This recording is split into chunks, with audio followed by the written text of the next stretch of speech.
سب سے پہلے تو میں آپ کی خدمت میں یہ گزارش کروں کہ کوئی پکی پیش نمازی کروانے میں نہیں آیا، اور مولانا مختار صاحب کی جگہ بھی میں نہیں لینا چاہتا۔ انشاءاللہ وہ خود ہی پیش نمازی کروائیں گے۔ میں جمعرات اور جمعے کو کچھ ہفتوں کے لیے آیا کروں گا انشاءاللہ، تو اس کے بعد انشاءاللہ مولانا مختار صاحب ہی نماز پڑھیں گے۔ ایک صلوات پڑھیں بلند آواز سے۔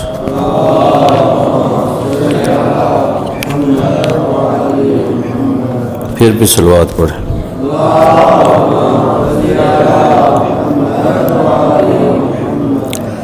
اعوذ باللہ من الشیطان الرجیم، بسم اللہ الرحمن الرحیم۔ یا ایہا الذین آمنوا کتب علیکم الصیام کما کتب علی الذین من قبلکم لعلکم تتقون۔ یہ آیت جو ہے ماہ مبارک رمضان سے متعلق آیت ہے، کیونکہ ماہ مبارک رمضان قریب ہے، اس لیے میں نے بھی تھوڑے دن آنا ہے، تو میں چاہتا ہوں کہ ان آیات کو جو ماہ مبارک رمضان سے متعلق ہیں ان پہ گفتگو کی جائے۔ اس آیت کا ترجمہ یا ایہا الذین آمنوا، اے ایمان والو، کتب علیکم الصیام، تمہارے اوپر روزے فرض کر دیے گئے ہیں، یا تمہارے اوپر روزے لکھ دیے گئے ہیں، یا تمہارے لیے روزے لکھ دیے گئے ہیں۔ کما کتب علی الذین من قبلکم، جس طرح تم سے پہلی امتوں پر بھی روزے فرض تھے، لکھ دیے گئے تھے، واجب تھے۔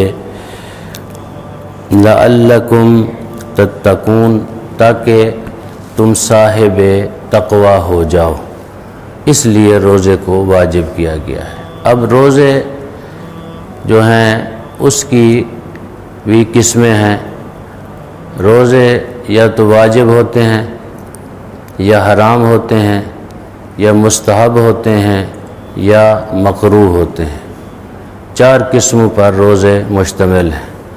کچھ روزے ایسے ہیں جو اللہ تعالیٰ نے واجب قرار دیے ہیں، ہر ایک بندے کے اوپر فرض ہیں۔ کچھ روزے جو ہیں اللہ نے حرام قرار دیے ہیں، اگر وہ روزے رکھے جائیں تو انسان جو ہے ایک حرام کا مرتکب ہو جاتا ہے۔ کچھ روزے ایسے ہیں جو مستحب ہیں، ثواب ہے ان روزوں کا رکھنا۔ کچھ روزے ایسے ہیں جو کہ مکروہ ہیں ان روزوں کا رکھنا۔ آج ہم بات کریں گے پہلے تو اس آیت کو جس کو میں نے تلاوت کیا، اس کے ضمن میں 1-2 باتیں، اور پھر آپ کو بتائیں گے کہ واجب روزے کون سے ہیں۔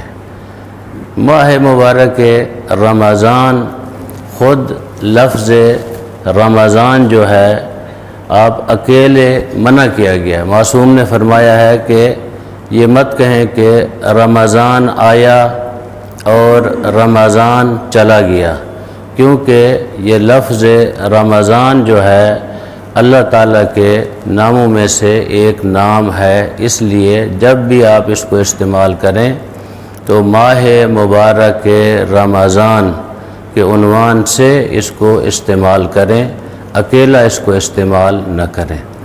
ماہ مبارک رمضان کے روزے جو اللہ نے فرض کیے ہیں ہر ایک پر، کس لیے؟ جناب سیدہ زہرا سلام اللہ علیہا